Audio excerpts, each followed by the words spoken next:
अच्छा जी, last lecture में हम इंटरेस्ट रेट रिस्क मैनेजमेंट पे बात कर रहे थे और उसमें हमने जो टूल्स पढ़े थे, forward rate agreement, interest rate में फॉरवर्ड रेट एग्रीमेंट का एक्सप्रेशन कैसे होता है, दो रेट्स उसमें जो दिए जाते हैं, हाई रेट बोरिंग का एग्रीमेंट करना है उसके लिए, लो रेट अगर आपने सेलिंग का एग्रीमेंट, अगर आपने डिपॉजिट का एग्रीमेंट करना है उसके लिए। और बाइंग सेलिंग एफआरए की टर्म हमने पढ़ी थी, बाइंग एफआरए फॉर बोरिंग है, सेलिंग एफआरए एग्रीमेंट किया जाता है अगर आप शॉर्ट टर्म डिपॉजिट करवाना चाहते हैं।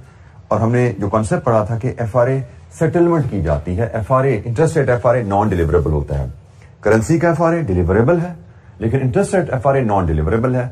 आप एक बैंक से एफआरए का एग्रीमेंट करोगे और जब लोन लेने का टाइम आएगा तो वो बैंक आपको लोन देगा नहीं, बल्कि आपसे कहेगा जी आप लोन का एग्रीमेंट रूटीन में करो, तो जो फर्क होगा मेरे रेट से और आपके रूटीन के नॉर्मल बैंक रेट लोन का, वो हम आपस में लेन देन से सेटल कर लेंगे। असल मकसद एफआरए का क्या है कि आप जिस रेट पे एग्रीमेंट करो आपकी इंटरेस्ट कॉस्ट वहीं पे लॉक इन रहे, तो वो इंटरेस्ट कॉस्ट वहीं पे लॉक इन रहती है। आपने 4% पे एग्रीमेंट किया था एफआरए का, मार्केट में आपको लोन 6% पे मिल गया तो 2% बैंक आपको कंपनसेशन दे देता है, आपकी कॉस्ट वहीं की 4 की 4 रही है। आपने 4% पे एग्रीमेंट किया था, बैंक से लोन आपको 3% पे मिल गया तो 1% आपको पे करना पड़ जाएगा बैंक को, ताकि आपकी कॉस्ट 4% पे ही रहे।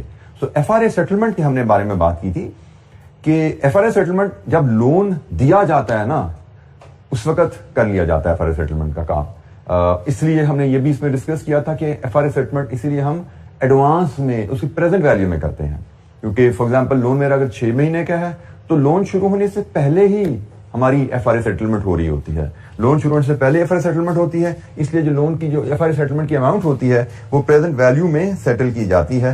ये भी हमारी डिस्कशन हुई थी और मैंने प्रेजेंट वैल्यू की कैलकुलेशन भी आपको इन एग्जांपल्स में शो कर दी थी। तो इंटरेस्टेड एफआरए पे कोई क्वेश्चन किसी बच्चे के जहन में? Buying FRA, selling FRA, FRA settlement में कैसे हम अमाउंट रिसीवेबल या payable by the company determine करते हैं, और एफआरए सेटलमेंट की अमाउंट की फ्यूचर वैल्यू कैसे कैलकुलेट की जाती है, उसकी प्रेजेंट वैल्यू कैसे कैलकुलेट की जाती है। Interest rates are always annual, जब भी हम किसी इंटरेस्ट रेट को अमाउंट पे अप्लाई करते हैं हमें मैच्योरिटी भी देखनी पड़ती है। एफआरए सेटलमेंट में मैच्योरिटी हमारे लोन की मैच्योरिटी होती है। अगर फॉर एग्जांपल मुझे 2% की एफआरए सेटलमेंट मिलनी है तो 2% applied on principal for adjusted for the period of loan, 3 महीने का 6 महीने का, उसके हिसाब से हम एफआरए सेटलमेंट को एडजस्ट करते हैं। अच्छा, फ्यूचर्स पे हम फिर आखिरी टूल गालिबन हमारा फ्यूचर का डिस्कस हो रहा था। हमने कहा था ये भी एक तरह के फॉरवर्ड एग्रीमेंट्स ही होते हैं और फर्क सिर्फ ये है कि ये फ्यूचर एक्सचेंजेस पे चूंकि उन्हें डील होना होता है इसलिए स्टैंडर्डाइज एग्रीमेंट होते हैं। स्टैंडर्डाइज एग्रीमेंट की जब हमने बात की थी तो हमने कहा था जैसे कॉन्ट्रैक्ट साइज है इनका स्टैंडर्डाइज होता है, जैसे इनकी डेट है जून, जुलाई, अगस्त, may be normally end of the month होती है, वो भी स्टैंडर्डाइज होती है। ठीक है, तो ये हमने फ्यूचर पे ही बात की थी और हमने फ्यूचर के बारे में एक असूल पढ़ा था, जो डिफरेंट चीजें सीखी थी उनमें था कि अगर हमने लोन को हेज करना है तो हम सेल इंटरेस्टेड फ्यूचर से अपनी हेजिंग करते हैं, और अगर हमने डिपॉजिट को हेज करना है तो हम बाय इंटरेस्टेड फ्यूचर से हेजिंग करते हैं। स्टैंडर्डाइज्ड कॉन्ट्रैक्ट होते हैं, यहां पे भी टिक साइज का कॉन्सेप्ट होता है, वैल्यू ऑफ टिक का कॉन्सेप्ट होता है। फ्यूचर की प्राइस पे भी हमने बात की थी, प्राइस की डिनोमिनेशन कैसे दी जाती है 100 - R से, उसका मकसद भी हमने डिस्कस किया था ताकि उसका इंटरेस्ट रेट से इनवर्स रिलेशनशिप हो जाए। और हमने एक एग्जांपल डिस्कस की थी जिसपे हमने फ्यूचर का मैकेनिज्म शेयर किया था। तो फ्यूचर में हमने जो डिस्कस किया था कि जब हम एक हेज सेटअप करते हैं सेल करके, सेल इंटरेस्ट रेट फ्यूचर से फॉर लोन, तो फिर at the time of loan हमें लोन मिलेगा नहीं क्योंकि फ्यूचर भी नॉन डिलीवरेबल है। हमें वो एग्रीमेंट जो सेल इंटरेस्टेड फ्यूचर से हमने ओपन किया था उसको बाय इंटरेस्टेड फ्यूचर से क्लोज करना होता है, क्योंकि फ्यूचर का मकसद सिर्फ ये रखा जाता है कि मार्केट में इंटरेस्ट रेट के उतार चढ़ाव से जो नफा या नुकसान हमें होगा वो फ्यूचर की प्राइस में उतार चढ़ाव से कंपनसेट हो जाए। जैसे हमने लोन लेना है और हमने लोन लेने के सेल फ्यूचर से सेटअप किया हुआ है, हमने सेल फ्यूचर से सेटअप किया और मार्केट में इंटरेस्ट रेट की कीमत, इंटरेस्ट रेट बढ़ गया, इंटरेस्ट रेट बढ़ेगा तो फ्यूचर की कीमत कम हो जाएगी। तो हमने सेल किया हुआ था फ्यूचर, हमने बाय करके वो एग्रीमेंट कंप्लीट करना है। सेल किया हुआ था महंगे दामों पे, इंटरेस्ट रेट बढ़ने से कीमत गिर गई, बाय करके क्लोज किया, हमें फायदा हो गया। महंगे दामों में चीज बेची थी, खरीदी सस्ते दामों, फायदा हो गया। और यही वो मैकेनिज्म है फ्यूचर का कि हमें इंटरेस्ट रेट बढ़ने से जो मार्केट में लोन महंगा मिला, इंटरेस्ट रेट बढ़ गया 3 महीने में तो लोन तो महंगा हो गया, हमें ज्यादा इंटरेस्ट देना पड़ा, तो वो जो एक्स्ट्रा इंटरेस्ट हमें देना पड़ता है वो हमारा फ्यूचर में फायदे से कंपनसेट हो जाता है। ये एग्जाम्पल हमने डिस्कस की थी, इसका ओवरव्यू में अगर यहां से देखूं तो ये जनाब उसकी कहानी थी कि हमने कहा थी हेज सेटअप किया था हमने सेल पे 96.5, जब क्लोज करने का वक्त आया, मतलब लोन लेने का टाइम आया, हमने बाय करके क्लोज की पोजीशन, हमें 0.75% का फायदा हुआ, बेचा, खरीदा, फायदा हुआ। ये फायदा 75 टिक्स भी पढ़ा जा सकता है और हम इसको 8 कॉन्ट्रैक्ट 75 टिक्स इंटू 25 ऐसे भी 15,000 कैलकुलेट कर सकते हैं। अल्टरनेटिवली 0.75% इंटू 8 इंटू 1 मिलियन के कॉन्ट्रैक्ट्स हैं, एडजस्टेड फॉर पीरियड 3/12, हम यहां से भी 15,000 कैलकुलेट कर सकते हैं। हमने इस कॉन्टेक्स्ट में टिक साइज और वैल्यू ऑफ टिक का कॉन्सेप्ट भी लिया था। ये जी हमने मैकेनिज्म पढ़ा था, हमने कहा जी हमें 15,000 का फ्यूचर में फायदा हो गया, अब हम मार्केट में जाएंगे 8 मिलियन के एक्चुअल लोन लेंगे, उसकी कॉस्ट ये है, इसमें से जो हमें गेन हुआ फ्यूचर में वो माइनस कर देंगे तो हमारी नेट इंटरेस्ट कॉस्ट उस लोन की 70,000 ही रहेगी। और ये वही कॉस्ट है जो हेज शुरू करते हुए मार्केट में रेट चल रहा था। मार्केट में रेट शुरू में 3.5 ही था, हमने जब लोन लिया 4.25 पे चला गया था। मार्केट में जब हमने पोजीशन लेनी थी, जब हमने फैसला किया हमें लोन लेने की जरूरत है, जब हमारी पोजीशन बनी कि हमें लोन लेने की जरूरत है 8 मिलियन की, उस वक्त मार्केट में स्पॉट चल रहा था 3.5, स्पॉट से हमारा उस दिन का रेट। हमें डर था ये बढ़ ना जाए, इसलिए हमने हेज बनाया था ना, तो वो एक्चुअली बढ़ गया, वो 4.25 पे चला गया इंटरेस्ट रेट, हमें लोन तो 4.25 पे मिला, लेकिन फ्यूचर में डीलिंग की वजह से हमें 15,000 की रिकवरी वहां से मिल गई, हमारी कॉस्ट वहीं के वहीं 3.5 पे ही रही। जी यहां तक गालिबन हमारी डिस्कशन लास्ट लेक्चर में हुई थी। कोई सवाल? 3/12 वाली बात क्या है?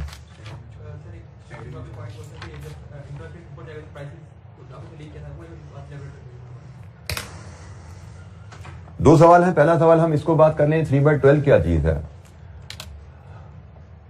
हम फ्यूचर की जब बात करते हैं तो हमने कहा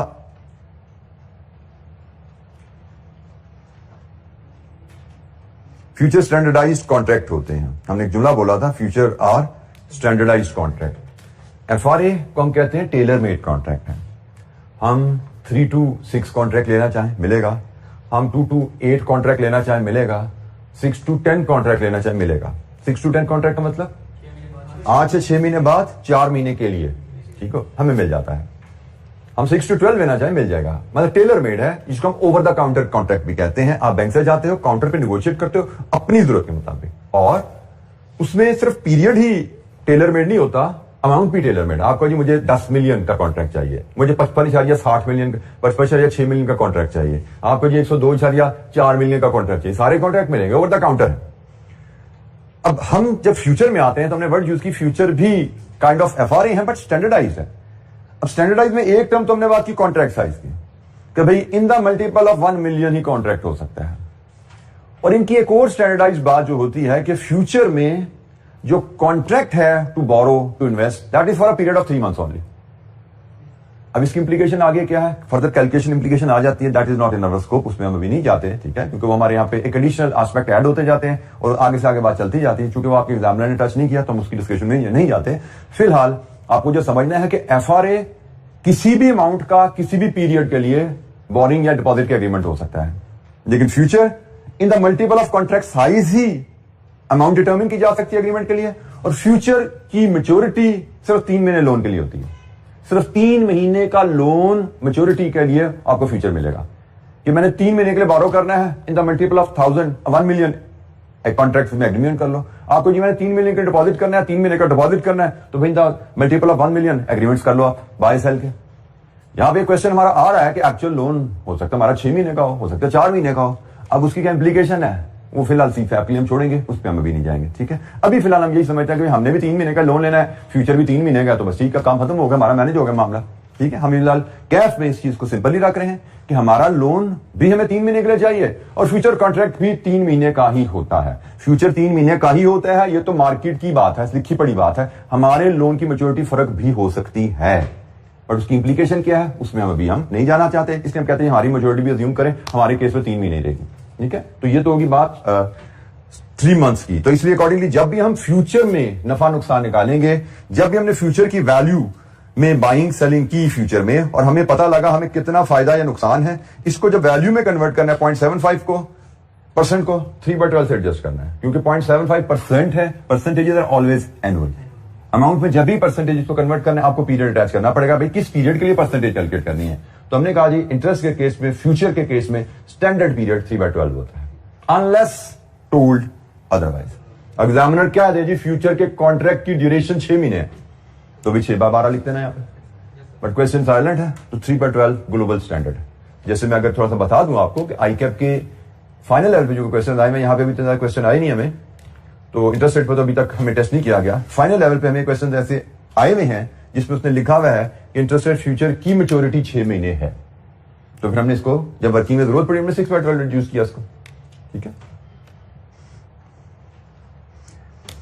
अच्छा जी, आपने बेटा दूसरा सवाल आपने किया कि इंटरेस्ट रेट का और फ्यूचर की प्राइस का रिलेशनशिप क्या है। हमने बात की थी इंटरेस्ट रेट्स और इंटरेस्ट रेट फ्यूचर की प्राइस का रिलेशनशिप। अगर ये आर है तो फ्यूचर की प्राइस 100 माइनस आर होती है।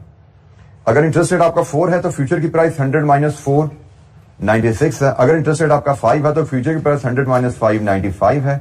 और अगर इंटरेस्ट रेट 3 है तो फ्यूचर की प्राइस 100 माइनस 3 97 है। तो यहां पे जो बिहेवियर आपको बताया गया है कि भाई इंटरेस्ट रेट जब बढ़ता है तो फ्यूचर की प्राइस कम होती है, और जब इंटरेस्ट रेट गिरता है तो फ्यूचर की प्राइस बढ़ जाती है, ठीक है। और ये मैकेनिज्म इसलिए बनाया गया, आप तो इसका मैकेनिज्म फिर समझ लो ताकि फ्यूचर की बात आपकी पक्की हो जाए। जब हमने लोन लेना होता है, हमें डर किस चीज का है? इंटरेस्ट रेट के बढ़ने का। और हमने कहा लोन लेना है तो हेज कॉन्ट्रैक्ट शुरू कैसे होता है? सेल इंटरेस्ट रेट फ्यूचर से। हमने कहा जी लोन लेना है 2 महीने बाद, हमें डर है इंटरेस्ट रेट बढ़ ना जाए, करो क्या? सेल इंटरेस्ट रेट फ्यूचर कर दो। फिर लोन लेने का टाइम आया, इंटरेस्ट रेट शायद बाकी बढ़ गया हो, लेकिन हमने फ्यूचर कॉन्ट्रैक्ट क्लोज करना होता है। फ्यूचर कॉन्ट्रैक्ट जो सेल से शुरू हुई कहानी वो क्लोज होती है बाय पे। फ्यूचर की कहानी शुरू करोगे तो खत्म भी करनी पड़ती है, क्योंकि फ्यूचर से लोन तो मिलना नहीं। ये कहानी है जो शुरू होगी खत्म होगी नफे नुकसान पे। तो सेल से शुरू की कहानी और इंटरेस्ट एक्चुअली बढ़ गया। जब इंटरेस्ट बढ़ा तो फ्यूचर की प्राइस कम होगी। हमने 96 पे सेल किया था, 95 पे बाय कर लिया। तो इधर इंटरेस्ट रेट बढ़ने से लोन पे तो मुझे नुकसान हो गया 1% का, लेकिन यहां पे सेम टाइम में फ्यूचर की प्राइस गिरने से सेल बाय मुझे 1% का फायदा हो गया। एंड वाइस वर्सा, दोनों नॉक ऑफ हो जाते हैं। इधर का नुकसान इस फायदे से नॉक ऑफ हो गया, और अगर मुझे इंटरेस्ट रेट गिरने से फायदा होगा तो यहां पे फ्यूचर की प्राइस बढ़ने से मुझे सेल किया हुआ था बाय महंगा करना पड़ेगा, नुकसान होगा, 1% भी नॉक ऑफ हो जाएगा। और फ्यूचर का मकसद क्या है कि आपको लॉक करते हैं, आप मार्केट में उतार चढ़ाव के असरात से आजाद हो जाओ। मार्केट में रेट इंटरेस्ट रेट ऊपर जाए, मार्केट में इंटरेस्ट रेट नीचे जाए, आपकी सेहत पे असर नहीं पड़ेगा, नफा नुकसान आपका कैंसल आउट होगा। This is how future works.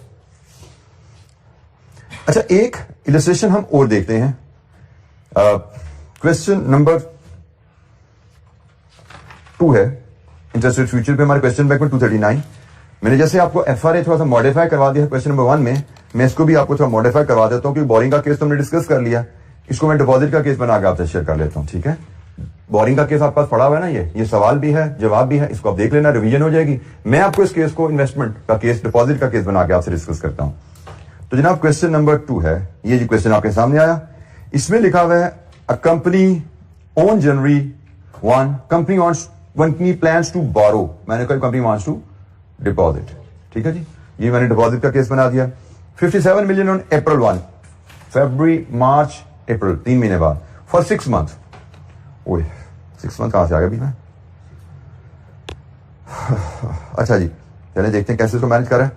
Future contract is the current spot rate KIBOR is 7% for both 3 month and 6 month, and the current September KIBOR future price is the same, मतलब 7% के हिसाब से 93%। The value of 1 tick of KIBOR future contract is this. उसने देखिए future में उसने खुद 6/12 use कर लिया, यहां पे उसने 6/12 यूज कर लिया, तो इसके बाद उसने कहा फ्यूचर का पीरियड 6 महीने है। तो मैंने जैसे कहा था कि आपको जो आपके लोन या डिपॉजिट का पीरियड होगा उससे मैचिंग फ्यूचर दिया जाएगा, मतलब ऐसा आपको कैश में जैसे यहां पे उसने साबित कर दिया मिसमैच नहीं दिया जाएगा। सीफैप में मिसमैच आता है, इधर 6 महीने होगा, इधर 3 महीने होगा, उसकी इंप्लीकेशन, इधर 10 महीने होगा, इधर 3 महीने होगा, उसकी इंप्लीकेशन, इधर 12 महीने, इधर 6 महीने, कैसे डील करना है, इंप्लीकेशन है। लेकिन हमें यहां पे ये चीज क्लियर है कि भाई हमारी जो लोन या डिपॉजिट है वो हमारे फ्यूचर की मैच्योरिटी से मैच करवा के देगा। वो 3 दे 6 दे जो भी देगा मैच करवा के देगा, वो एडजस्टमेंट हमारे स्कोप से बाहर है। तो यहां पे जैसे उसने 6 की बात कर दी कि हमारे डिपॉजिट भी 6 महीने के हैं और फ्यूचर भी 6 महीने है, और फ्यूचर में उसने कहा जी value of tick. Value of tick क्या होता है कि एक कैसे कैलकुलेट कर गया वैल्यू ऑफ टिक? अच्छा, उसने परसेंटेज को बटा 100 कर दिया। ये बेसिकली इट इज 0.01%, ठीक है। ये 0.01% है, मतलब बटा 100 कर दो तो 3 लगे ना ऊपर, तो आप इसको ऐसे, मुझे भी कंफ्यूजन हो रही है, इसको मगर छोड़ दें तो हम इसको ऐसे पढ़ते हैं, दिस इज 0.01%। तो this is tick size. Value of tick क्या होती है? Tick size into contract size into contract period. Future में ये 3 वेरिएबल होते हैं, tick size into contract size into contract period, 500 रुपया। उसने कहा जी ये आपका वैल्यू ऑफ टिक है और कॉन्ट्रैक्ट साइज 10 मिलियन है। अच्छा, यहां पे फिर एक चीज ध्यान में रखिए, हमने असूल मैंने आपको बताया था, जिस दिन आपने लोन लेना है या डिपॉजिट करना है उससे नेक्स्ट डेट का फ्यूचर कॉन्ट्रैक्ट लेना होता है। फ्यूचर कॉन्ट्रैक्ट हमें मार्केट में कई मिलते हैं, मई मिलेगा, जून मिलेगा, अगस्त मिलेगा। हमारा अगर अप्रैल की ट्रांजैक्शन की डेट है तो इमीडिएट नेक्स्ट जो है वो लेना होता है। ठीक हो गया। अब यहां पे उसने अप्रैल की डेट और एक ही फ्यूचर का जिक्र किया है, कौन सा है? मतलब हमारे पास कोई ऑप्शन नहीं है कि उससे पहले का कोई फ्यूचर अवेलेबल है जिसको हम लेते। अगर सितंबर से पहले को अगस्त का होता, जुलाई का होता, जून का होता, मई का होता, हम वो लेते। Earlier immediately after the date लेना होता है, इसको याद रखिए। अभी तक उसने वो असूल टेस्ट नहीं किया, एक ही फ्यूचर देता है, बट ये वो असूल है इतना बेसिक है कि आपको टेस्ट कर सकते हो। आपको 2 फ्यूचर देता, अप्रैल को जी हमने डिपॉजिट करवाना है और मई और जून के 2 फ्यूचर अवेलेबल है, तो आपको पता होना चाहिए इमीडिएट नेक्स्ट। ठीक है, तो यहां पर है ये सितंबर का है तो कोई बात नहीं, सितंबर का ही सही। तो ये जो उसने कहा जी आपका 93 उसकी प्राइस है सितंबर फ्यूचर की। How should company has its interest rate risk using future contract? कैसे हैज करे? Calculate the total effective income, इसको बोरिंग की जगह डिपॉजिट रेट कह देंगे। ठीक है, deposit income if on 1st April the 3-month and 6-month spot CIBOR is 6.5 and September 30th 202x future price is also the same। अच्छा, अब एक जुमला जो पिछले सवाल में भी उसने मिस किया था, जो यहां पे भी मिस होता मुझे नजर आ रहा है। पिछले सवाल में पिछली एग्जांपल जो हमने इसकी की थी, that was on page number, future की example that was on page number 231।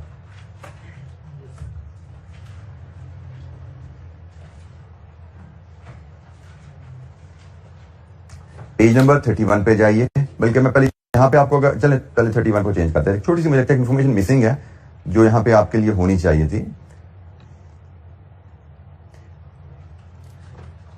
हमने यहां पे इस वर्किंग में एक चीज अज्यूम की है जो सवाल में लिखी नहीं हुई। ये कौन सा रेट है? This is KIBOR. काइबोर हमने बात की थी कि काइबोर तो बेस रेट होता है, जैसे उसने लिखा हुआ बेंचमार्क रेट है। काइबोर तो बेंचमार्क रेट है और कंपनी जनरली काइबोर प्लस पे लोन लेती है। तो यहां पे सॉल्यूशन में हमने अज्यूम किया company is borrowing at KIBOR, हमने अज्यूम किया company is borrowing at KIBOR. तो मुझे लगता है ये वर्ड यहां पे मिसिंग है। ठीक है, यहां पे शायद यहां पे लिखा होना चाहिए था company can borrow at KIBOR. To keep thing simple यहां पे होना चाहिए था काइबोर पे बोरो है, कर सकती है।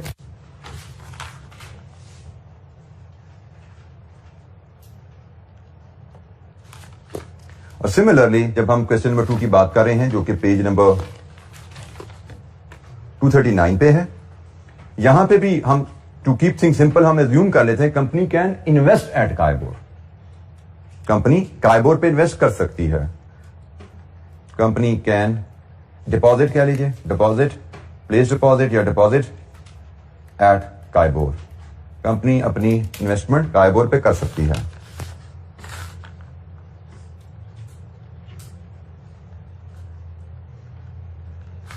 अच्छा जी, ये जी कहानी होगी। अब हमारी सवाल कंप्लीट है। मैंने कहा जी हम सवाल डिपॉजिट के हिसाब से करेंगे और ये एक एडिशनल इन्फॉर्मेशन मैंने इनकॉर्पोरेट कर दी। बाकी सारी कहानी यही है। हमसे कहा गया हेज कैसे बनेगा बताओ, और फिर डिपॉजिट इनकम कितनी आएगी ये भी बताओ।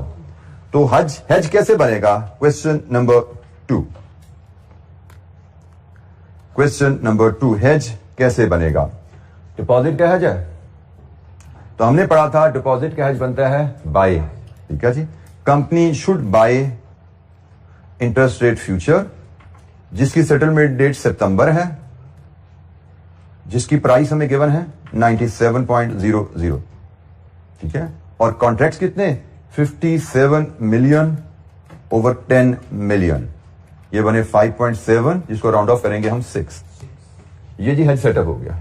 Company should buy interest rate future सितंबर सेटलमेंट डेट के, because that is the only contract available. Price 97 है सितंबर की, सितंबर का कॉन्ट्रैक्ट 97 पे मिल रहा है। हो गया जी, सॉरी 93 जी, माय मिस्टेक, 93 प्राइस है और number of contracts amount to be hedged divide with contract size. 5.7 contracts, round off कर लेते हैं 6 कॉन्ट्रैक्ट्स। ठीक है जी, ये हमारा हेज सेटअप हो गया। तुमसे कहा गया हेज सेटअप करके बताइए हेज सेटअप कैसे होगा, तो ये पार्ट ए खत्म हो गया। ये हेज हमने अपनी पोजीशन आप कह लें अपनी प्रोटेक्शन का टूल हमने अप्लाई कर दिया, प्रोटेक्शन हमारी हो गई है। जब हम ये स्टेप ले लेते हैं ना, ये स्टेप लिया जाता है ऑन 1 जनवरी। ये ख्याल रखिएगा, ये 1 जनवरी को ये काम किए जाते हैं। 1 जनवरी को कंपनी ने ये काम किया जब, तो कंपनी अब इंटरेस्ट रेट रिस्क से बच गई है। अब इंटरेस्ट रेट ऊपर जाए नीचे जाए कंपनी के सेहत पे असर नहीं पड़ने वाला। कैसे, वो हम पार्ट बी जब देखेंगे उसमें जाके देख लेते हैं। पार्ट बी में जैसे कहता है कि भाई वाकई इंटरेस्ट रेट गिर गया, कंपनी को यही डर था ना, डिपॉजिट करवाना है हमने, उसको डर था हमने डिपॉजिट करवाना है, अभी तो 7% पे डिपॉजिट होता है, आगे चलकर रेट गिर ना जाए, इसीलिए उसने हेज बनाया। पर एक्चुअली नजर आ रहा रेट वाकई 7% पे गिर गया, काइबोर का 7% से गिर गया, काइबोर वाकई ही 6.5 पे आ गया। तो जब काइबोर 6.5 पे आ गया तो हमने सीखा था कि भाई आप पहले फ्यूचर कॉन्ट्रैक्ट की पोजीशन क्लोज करते हो, फ्यूचर पोजीशन आप क्लोज करते हो। फ्यूचर पोजीशन क्लोज करने से क्या मुराद है कि भाई आपने बाय किए थे इंटरेस्ट रेट फ्यूचर 93 पे, अब आप सेल कर दो इंटरेस्ट रेट फ्यूचर, कितने पे सेल होंगे, 93.5 पे। तो एज अ रिजल्ट हमें गेन आया 0.5% का। इसको हम वैल्यू में कन्वर्ट कर सकते हैं दो तरीकों से। एक 0.5% का गेन है 6 कॉन्ट्रैक्ट्स ऑफ ₹10 मिलियन ईच पे, gain should be adjusted for contract period 6/12। कितना गेन है जी, 6 कॉन्ट्रैक्ट्स ऑफ 10 मिलियन ईच पे गेन है हमें 0.5% का, एडजस्टेड फॉर पीरियड, ये हमें पीरियड के लिए एडजस्ट करना है। कितना जी, 150,000। अल्टरनेटिवली ये कैलकुलेशन हम कैसे कर सकते हैं, मैंने आपको बताया था हम 0.5% को 50 टिक्स पढ़ सकते हैं। क्वेश्चन में बताया गया एक टिक की वैल्यू 500 है, तो हमने 8 कॉन्ट्रैक्ट पे 50 टिक्स का गेन लिया। It should be the same, नहीं, सॉरी माई मिस्टेक यार, मैं बस नींद पूरी नहीं हुई मेरी। 6 कॉन्ट्रैक्ट है जी हमारे, ये 6 कॉन्ट्रैक्ट है हमारे, 150,000 ठीक हो गया। तो हम गेन की कैलकुलेशन ऐसे निकाल सकते हैं, गेन की कैलकुलेशन ऐसे निकाल सकते हैं, दोनों ऑप्शन हमारे पास हैं, ठीक है। लॉन्ग क्वेश्चन में हम जिस तरह मर्जी करें कोई मैटर नहीं करता, मैंने दूसरी कैलकुलेशन सिर्फ आपको इसलिए दे रहा हूं कि एमसीक्यू में जरूरत पड़ सकती है आपको, ठीक है। लॉन्ग क्वेश्चन के लिहाज से मैं दोनों की जरूरत नहीं थी, एक भी काफी थी हमारे लिए। जैसे मैं C5 में मैंने बताया, मैं सिर्फ एक मेथड ये पढ़ाता हूं, मैं वैल्यू ऑफ टिक साइज चक्रों में पढ़ता ही नहीं हूं, एडिशनल कैलकुलेशन हम क्यों सीखे, लेकिन आपकी मजबूरी है, जहां पे उसने इतनी ज्यादा एडवांस लेवल चीजें आपसे दूर की हैं, तो एमसीक्यू की वजह से इस चीज को हमें कवर करना आप कह सकते हैं मजबूरी हमारी। जी एनी क्वेश्चन, कोई सवाल? अच्छा जी, ये हमने कहा जी हेज पोजीशन हमारी क्लोज हुई। फ्यूचर हेज हम बनाते ही इसलिए हैं कि हम इसको नफे नुकसान से बंद करेंगे। इसको फ्यूचर हेज बनाया जाता है, जैसे बाय से बना सेल से क्लोज हो गया, लोन का हेज बनाना हो सेल से बनेगा बाय से क्लोज होगा और नफा नुकसान निकलेगा। तो जब ये नफा नुकसान निकल आता है फिर आप कहते हैं जी एक्चुअल इंटरेस्ट इनकम मेरी क्या मिले होगी, अब ऑन डिपॉजिट मेरी डिपॉजिट पे एक्चुअल इंटरेस्ट इनकम क्या मिलनी है, तो भाई वो 57 मिलियन पे आपका डिपॉजिट जाएगा, काइबोर 6.5 पे आया हुआ है, इंटू 6/12 कितनी इनकम आएगी जी आपकी, रुपीज में बता दीजिएगा।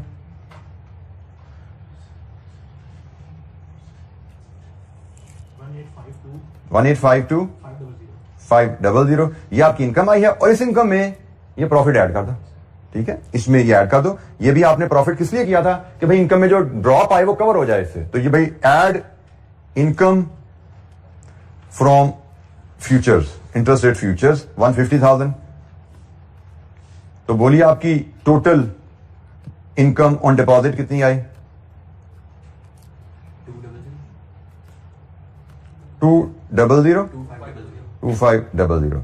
अगर आप चाहें तो इसका इंटरेस्ट रेट भी बना सकते हैं, रिक्वायरमेंट उसने रेट तो नहीं मांगा, बट यू शुड नो कि आप अगर इफेक्टिव इनकम रेट हमारा क्या आया, इफेक्टिव डिपॉजिट इनकम रेट हमारा क्या है इस केस में, तो वो है जी हमारा 2002 ओवर 57 मिलियन। लेकिन ख्याल रखना है कि ये इनकम सिर्फ 6 महीने की है, तो इसको रेट तो सालाना होता है, तो इसको बाय 6 × 12 कर लीजिए आप। अब आपका सालाना रेट आएगा, it should be somewhere around 7%। कितना है,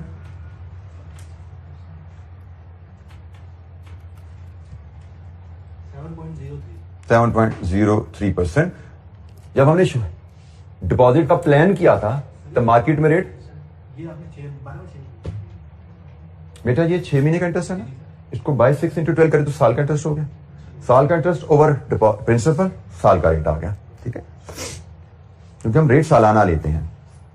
तो सालाना रेट 7.03 है। हमने जब डिपॉजिट का प्लान किया था तब हमने देखा था कि मार्केट में रेट 7% चल रहा है, हमें डर लग रहा था जब हम डिपॉजिट रखने जाएंगे हमारी इनकम इंटरेस्ट रेट गिरने से कम ना हो जाए, इस डर की वजह से हमने हेज बनाया था। और अब हम देख रहे हैं कि फ्यूचर हेज का नतीजा क्या है कि हमारी इनकम लगभग 7% पे ही रही है। जो मार्केट में इंटरेस्ट रेट गिरने की वजह से इनकम में कमी आई, वो इनकम में कमी हमारी कवर होगी इंटरेस्ट रेट फ्यूचर के प्रॉफिट से। अच्छा, यहां पे एक पॉइंट नोट कर लीजिएगा, हम देख रहे हैं एग्जैक्ट 7% नहीं आ रहा। पहले भी हमने फ्यूचर का सवाल किया था ना, एग्जैक्ट मैच नहीं होता था। वजह क्या है? ये राउंडिंग ऑफ। ठीक है, हमारा जो नुकसान हुआ वो 57 मिलियन के डिपॉजिट पे नुकसान हुआ, लेकिन हमारा जो फायदा हो गया इस केस में 60 मिलियन के फ्यूचर पे हो गया। फ्यूचर कॉन्ट्रैक्ट में राउंडिंग ऑफ मजबूरी है हमारी, तो राउंडिंग ऑफ की वजह से मार्जिनल थोड़ा सा ऊंच नीच हो जाती है, नफा नुकसान बिल्कुल बराबर नहीं होते, थोड़ी सी ऊंच नीच आ जाती है, जो कि हमें पीछे भी सवालों में नजर आई, लेकिन मैंने रजिस्टर नहीं करवाई थी। रजिस्टर में यहां पे करवा रहा हूं।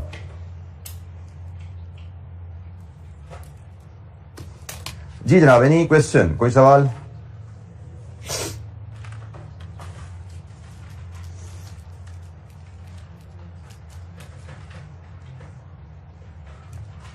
तो मैंने आपको एफआरए में भी डिपॉजिट का केस, लोन का केस डिस्कस कर लिया, फ्यूचर में भी लोन का केस, डिपॉजिट का केस डिस्कस कर लिया। और ये एग्जांपल प्रिंसिपल समझ लीजिए, यहां पे इन्हीं प्रिंसिपल पर अगर सवाल आया तो आएगा, इससे आगे इंशाअल्लाह आपको दाएं बाएं एग्जामिनर नहीं करेगा। इवन ये तो मैं बीएफडी में भी पढ़ाता हूं ना बच्चों को, वहां पे मैं कहता हूं कि भाई जो क्लास में डिस्कस कर लिया ना हमने, जो एग्जाम्पल, जो सवाल क्लास में डिस्कस करिए, इससे दाएं बाएं एग्जामिनर इंशाअल्लाह नहीं होगा। ठीक है, तो यहां पे भी इंशाअल्लाह ऐसे ही उम्मीद रहेगी कि क्योंकि खैर हमारा इतना एडवांस टॉपिक है नहीं, लेकिन फॉरेन करेंसी में एग्जामिनर खुद मोहतात होता है, उसको भी पता होता है कि हमारे बच्चे किस लेवल पे हैं और उनका एक्सपोजर कितना होता है, तो वो खुद मोहतात होता है कि इसमें चीजों को ज्यादा डिविएशन या वेरिएशन में शो ना करे। तो इंशाअल्लाह हमें इसमें कोई ज्यादा चैलेंज नहीं है। अगर मैं यही कहूंगा कि जो सवाल आपको क्वेश्चन बैंक में या क्लास में डिस्कस हो गए हैं, वो अगर आप समझ के एब्जॉर्ब कर लेंगे तो मोर देन सफिशिएंट है, उनसे ज्यादा दाएं बाएं आपको होने की जरूरत शायद नहीं रहेगी।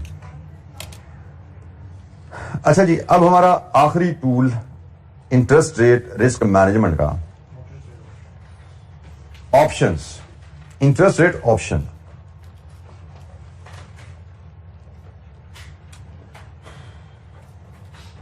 ऑप्शंस बेसिकली दो तरह की होती हैं, एक ओवर द काउंटर और एक स्टैंडर्ड ट्रेडेड ऑप्शन जो एक्सचेंज वाली होती हैं। दोनों ऑप्शंस अवेलेबल होती हैं, दोनों का मैकेनिज्म फर्क होता है। अब यहां पे जो मटेरियल हमें दिया गया है, ये इसने एक हाइब्रिड सा मटेरियल बना दिया, उसने कुछ टर्म इसने डाल दी हैं ट्रेडेड ऑप्शन की और कुछ टर्म इसने ओवर द काउंटर की डाल दी हैं। ठीक है, तो मैं फिर कहता हूं कि मैं इसको रेक्टिफाई नहीं कर सकता, जैसा मटेरियल है वैसे ही हम इसको पढ़ेंगे, क्योंकि आईकेएफ की टेक्स्ट बुक है, आईकेएफ ने कहा जिसी के मुताबिक सवाल आना है। ठीक है, तो हम इसे दाएं बाएं नहीं करेंगे। कैफ के लिए we have very strict guideline as an instructor, as a student आपके भी गाइडलाइन यही है कि भाई जो आईकेएफ की किताब में मटेरियल दे दिया गया, जो प्रिंसिपल बता दिए गए, उस किताब में जो प्रिंसिपल है उनके मुताबिक पेपर सेट होना है।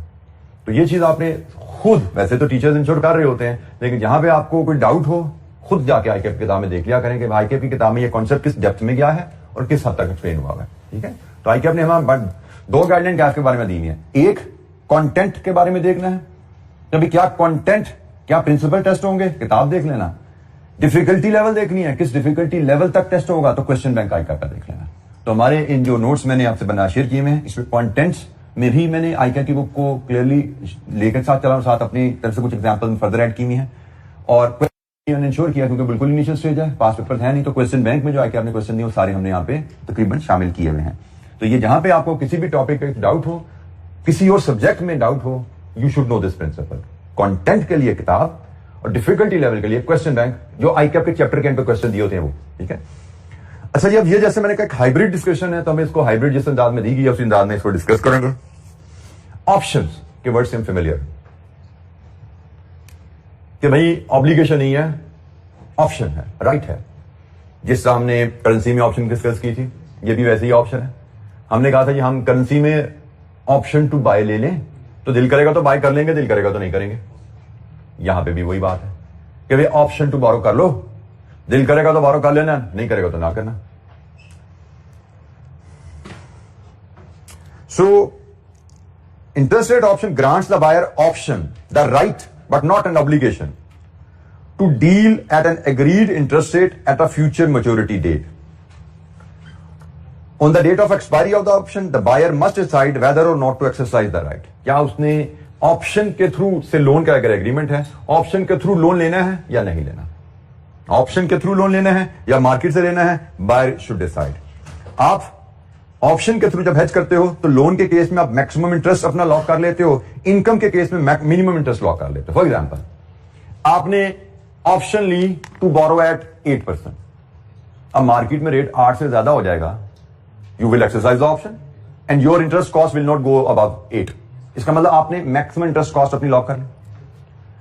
डिपॉजिट का केस इसका कर लो, आपने डिपॉजिट की ऑप्शन ली, आपको ऑप्शन मिली 6% पे, अब मार्केट में रेट आ जाए 5% पे, you will exercise the option, 6% नीचे आपकी इनकम नहीं जाती। तो ऑप्शन के through holder maximum interest cost और मिनिमम इंटरेस्ट इनकम को गारंटी कर लेता है। मैक्सिमम इंटरेस्ट कॉस्ट और मिनिमम इनकम के जो रेट है ना, वो गारंटी हो जाते हैं ऑप्शन के थ्रू।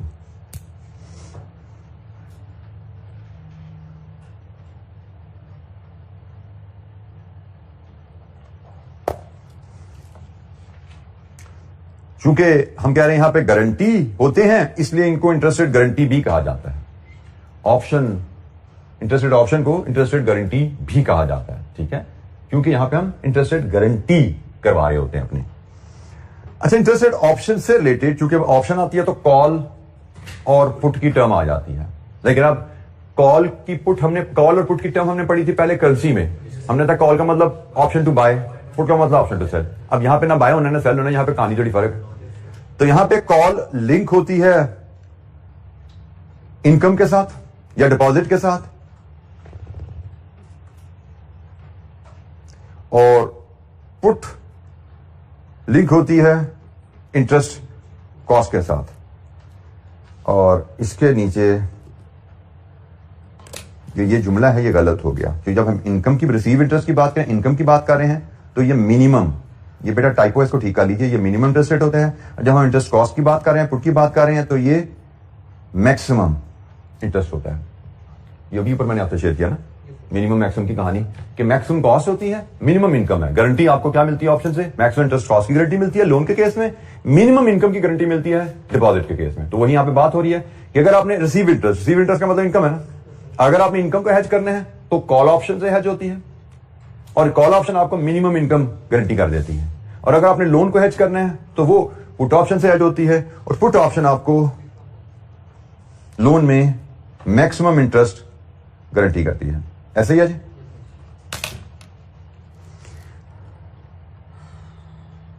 वही जो बात मैंने आखिरी बोली थी कि भाई ये फ्यूचर एक्सचेंजेस भी मिल सकती है, ओवर द काउंटर भी हो सकती है। एग्जाम्पल इसकी हमारे पास जो अवेलेबल है उसको हम फॉलो करते हैं। ऑप्शन का मैकेनिज्म के लिए हमारे पास पेज 232 पे एक एग्जाम्पल अवेलेबल है, पहले इसको फॉलो करेंगे। पेज 232,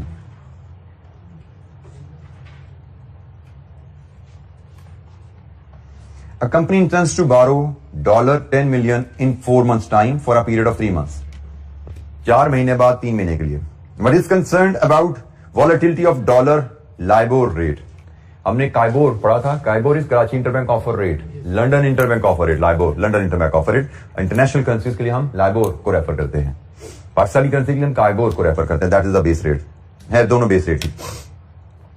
अच्छा, 3 month LIBOR, dollar LIBOR rate is currently 3.75 but might go up और डाउन, कुछ भी हो सकते हैं नेक्स्ट 4 मंथ जब हमें लोन लेने का वक्त आएगा। The company therefore takes out borrower's option. अच्छा जी, अब यहां पे हमने ध्यान में रखना है लोन लेना है, तो हमने भी पढ़ा लोन लेने के लिए हमें क्या स्टेप लेना होता है। ऑप्शन में कौन सी ऑप्शन चाहिए, कॉल या पुट? लोन लेने के लिए अभी पढ़ा था हमने पुट ऑप्शन, ठीक है जी। पुट ऑप्शन ही है ना, फॉलो कर लो, गलती ना हो कहीं। Put option is right to sell, that is right to pay interest, loan, ठीक है। तो लोन में हमने पुट ऑप्शन लेनी है, तो हमने कहा जी पुट ऑप्शन लेनी है, और for a notional 3 month dollar, notional अलामती। और अलामती यहां पे क्यों लिखा जाता है? Because these are non deliverable, इसलिए हम इसको नोशनल प्रिंसिपल कहते हैं, एक्चुअल प्रिंसिपल नहीं होता। हमने अलामती तौर पे $10 मिलियन उधार लेने का एग्रीमेंट कर लेना है, ऑप्शन ले लेनी है अलामती तौर पे। एक्चुअली तो हमें ऑप्शन से लोन नहीं मिलेगा, क्योंकि option, FRA, futures all are non deliverable. Interest rate में कोई एग्रीमेंट डिलीवरेबल नहीं है। करेंसी में FRA is deliverable agreement, money market से डिलीवरेबल अरेंजमेंट होती है करेंसी में, लेकिन करेंसी में फ्यूचर्स नॉन डिलीवरेबल, करेंसी में ऑप्शंस अब ऑप्शन हमने ट्रेडेड ऑप्शन पढ़ी थी, करेंसी में हमने जी बिल्कुल ट्रेडेड ऑप्शन पढ़ी थी, non deliverable. By the way हमने यहाँ पे उसको डिलीवरेबल नॉन डिलीवरेबल का एंगल से डिस्कस नहीं किया क्योंकि यहाँ पे बात ही नहीं, लेकिन करेंसी में मैं सिर्फ ये बता देता हूँ, करेंसी में भी ट्रेडेड और ओवर द काउंटर दोनों केसेस, दोनों ऑप्शन होती हैं। तो जो ओवर द काउंटर ऑप्शन होती हैं वो डिलीवरेबल होती है करेंसी की, और जो ट्रेडेड ऑप्शन होती हैं वो नॉन डिलीवरेबल होती हैं, ठीक है। लेकिन बहरहाल फिलहाल हमने वहां पर डिलीवरेबल का जिक्र किया था ऑप्शन में, हमने उधर डिलीवरी की बात की थी, तो हम उसको डिलीवरी के एंगल से ही चलते हैं।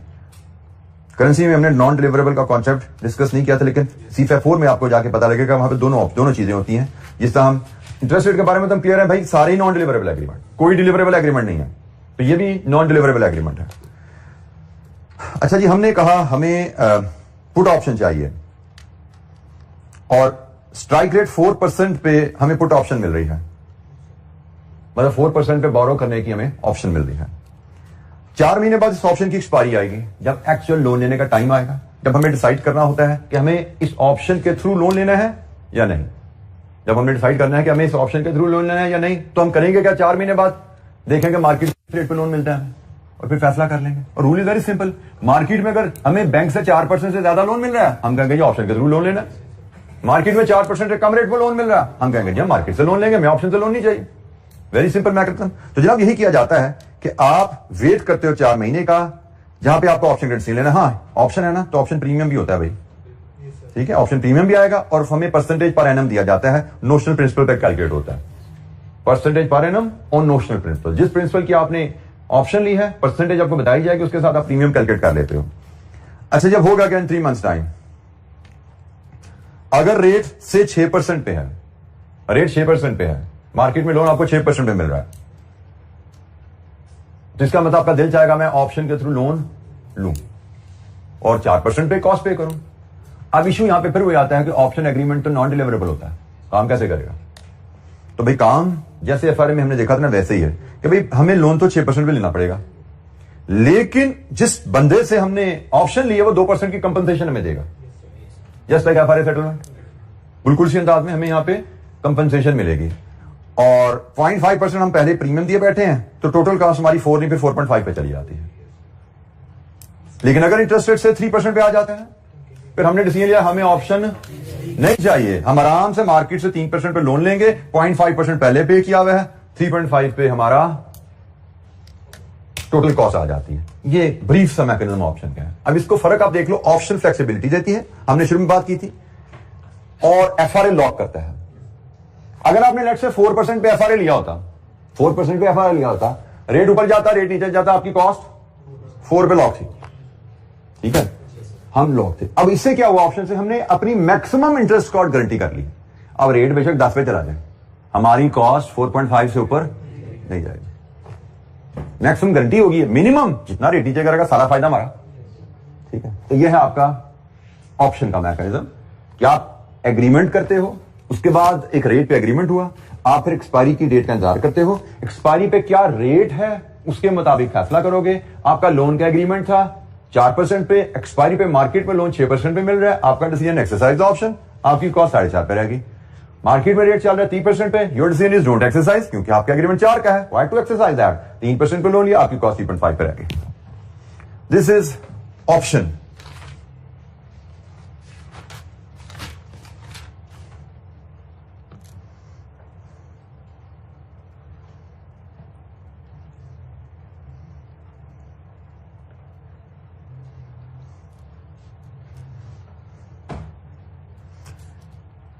अच्छा, ऑप्शन के केस में फिर हमारे पास एक क्वेश्चन अवेलेबल है, question number 3।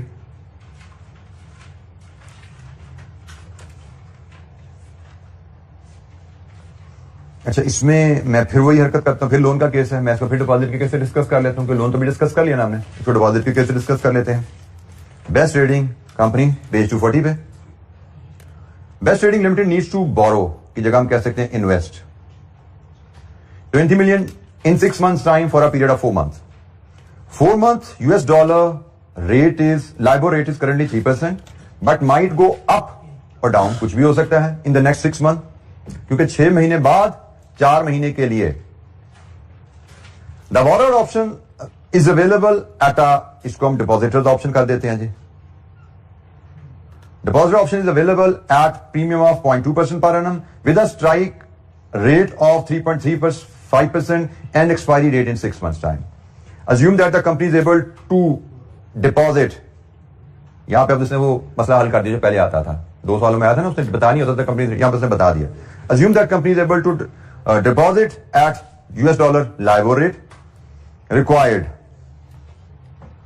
Compute effective interest rate for Best Trading Limited if 3-month LIBOR is 3.9% at expiry date, if 3-month dollar LIBOR is 3% at expiry date.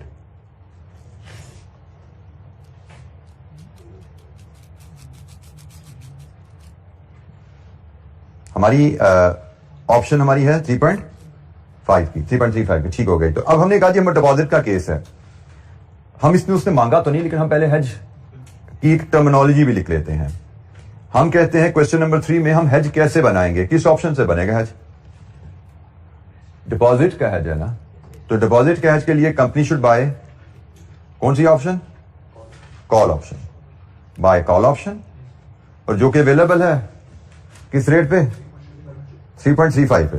Bye call option at 3.35%.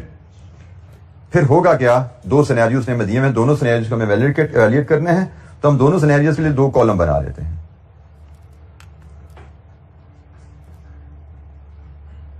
बल्कि मैं 2 के भी 4 column बनाता हूं. क्यों? बाकी 2 की जरूरत क्यों पड़ी है, वो भी अभी आपसे मैं शेयर कर लेता हूं. हमारे पास पार्ट ए है, लाइबोर इज 3.9%. पार्ट बी है, लाइबोर इज 3%. तो मैं यहां पे परसेंटेज के टर्म में ही, जैसे हमने पहले सवाल देखा था उसी अंदाज में देखते हैं. हमने कहा जी हमें लाइबोर जब 3.9 पे गया तो एक चीज तो क्लियर है, हमारी इनकम तो 3.9% पे ही हमें मिलनी है. इनकम तो हमें 3.9 पे मिलनी है. क्वेश्चन सिर्फ यह है क्या हम यहां पे ऑप्शन एक्सरसाइज करना चाहते हैं? ऑप्शन हमारे पास है कि हम चाहे तो इनकम 3.35 पे भी ले सकते हैं. तो आंसर इज नो, हम इनकम 3.9 पे लेना चाहते हैं. We are happy. हां, एक काम सिर्फ होगा, इसमें से हम लेस कर देंगे प्रीमियम जो कि 0.2%. तो यहां से हमारी नेट इंटरेस्ट इनकम आ गई.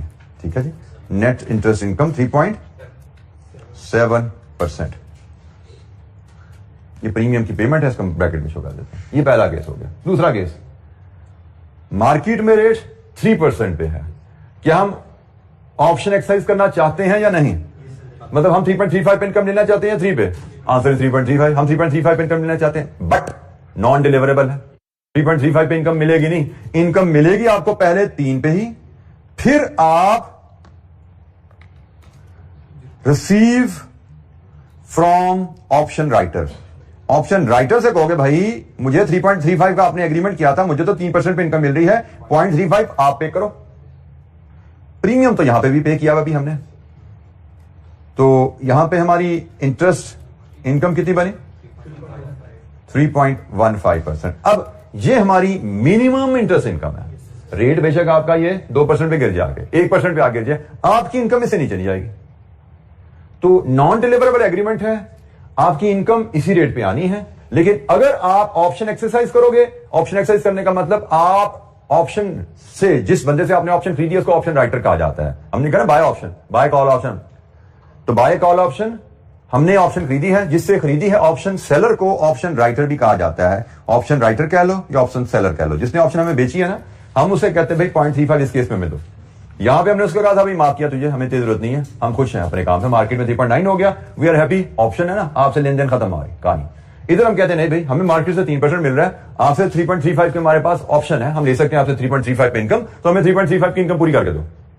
0.35 फिर ऑप्शन जो सेलर है वो आपको देते हैं. ये इस तरह कहानी बनती है. अच्छा, मैंने ये दूसरा कॉलम क्यों बनाया?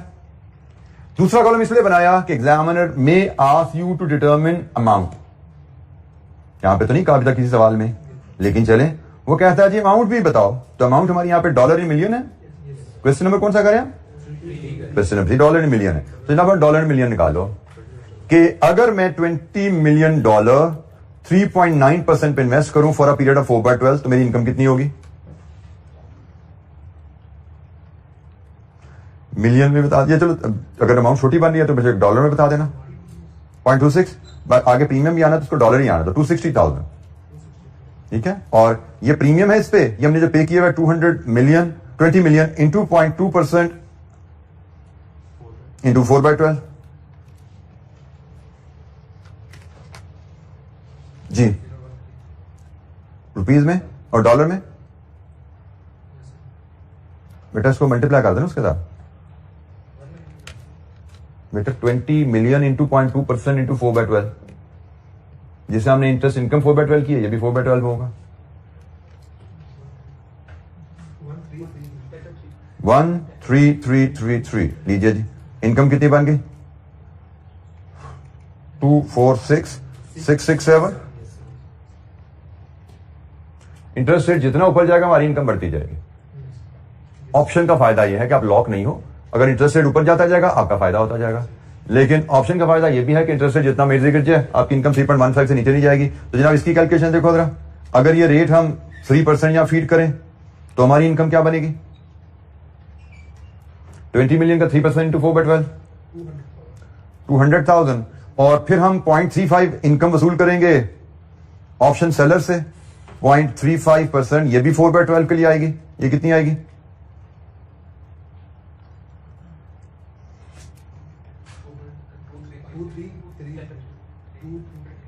और प्रीमियम तो वही है 13333, तो ये 2,10,000 हो गए सर। तो ये आपकी मिनिमम इनकम है, आपकी इनकम इससे नीचे की सूरत नहीं जाने वाली। जितना मर्जी रेट गिर जाए आपकी इनकम यही रहेगी। जो कमी होगी आप ऑप्शन सेलर से कहो भाई पूरी करके दो, वो पूरी कर देगा आपको। आपकी इनकम 3.15 से नीचे जाने वाली नहीं है, लेकिन इंटरेस्ट रेट जितना ऊपर बढ़ेगा आपकी इनकम बढ़ती जाएगी। यही असल में ऑप्शन का फायदा होता है कि आप अपने आप को लॉक नहीं करते, आप अपनी पोजीशन ओपन रखते हो कि भाई अगर मार्केट हमारे अगेंस्ट गई बच जाएंगे, अगर मार्केट हमारी फेवर में भी फायदा उठाएंगे उसका। एफआरए में यह चीज नहीं होती।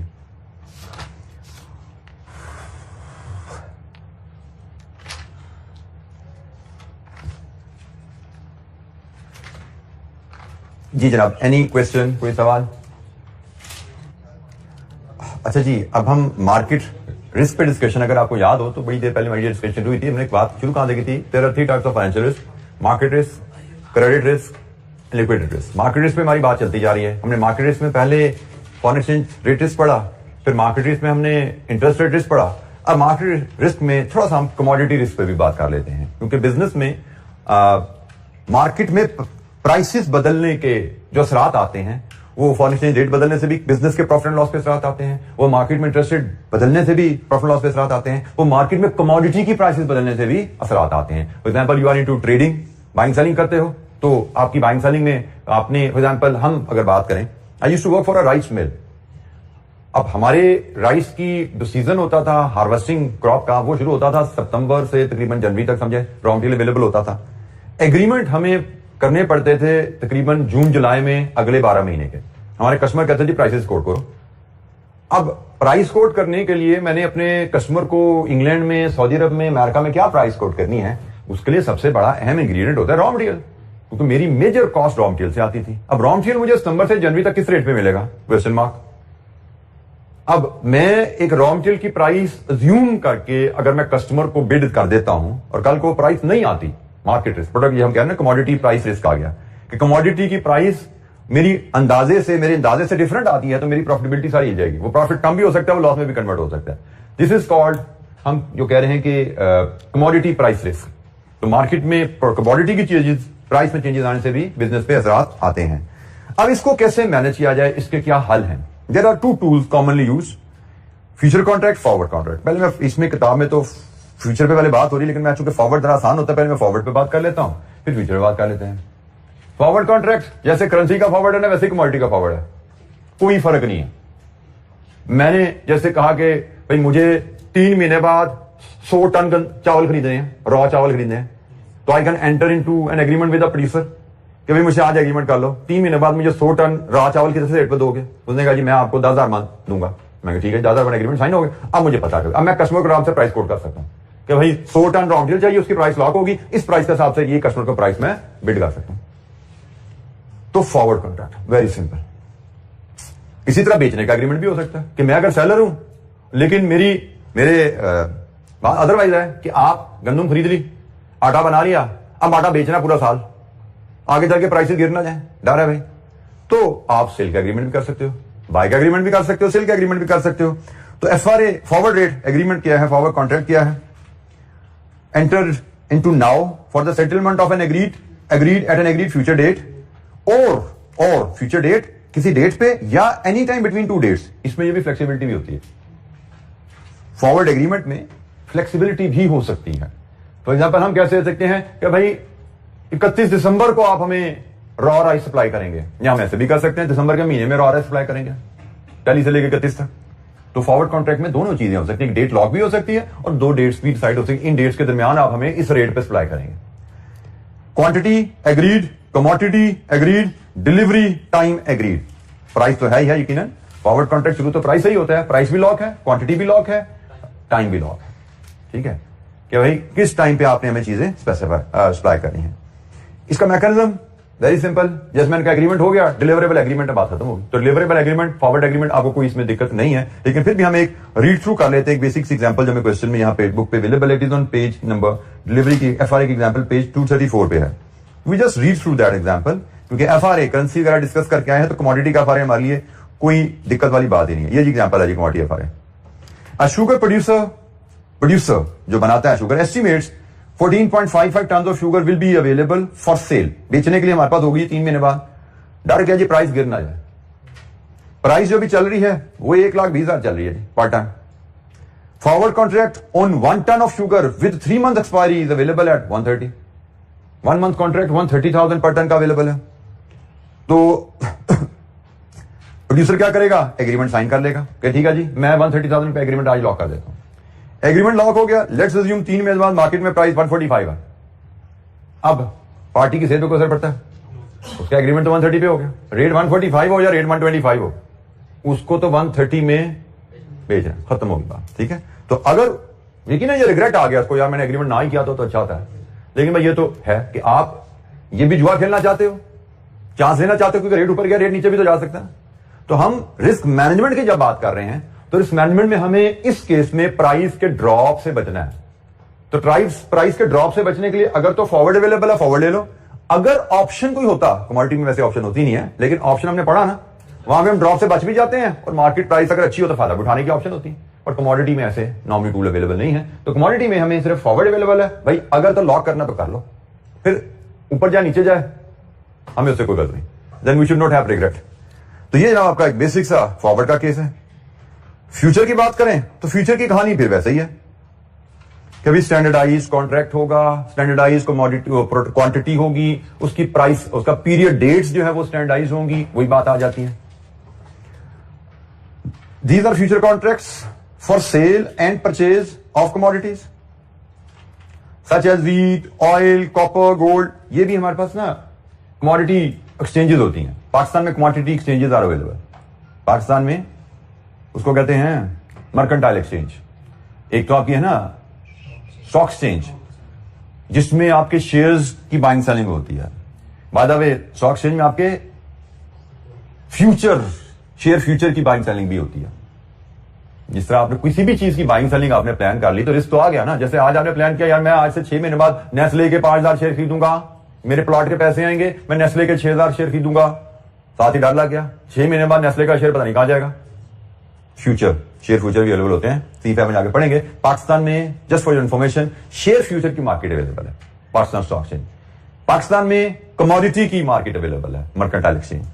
करेंसी की फ्यूचर मार्केट अवेलेबल नहीं है, इंटरेस्ट रेट की फ्यूचर ऑप्शन मार्केट अवेलेबल नहीं है, शेयर्स की भी अवेलेबल है और कमोडिटीज की भी अवेलेबल है। मर्केंटाइल एक्सचेंज बिजनेस ऑर्गेनाइजेशन इससे डील करती हैं। तो वह दीज आर फ्यूचर कॉन्ट्रैक्ट्स जो कमोडिटीज पे अवेलेबल है।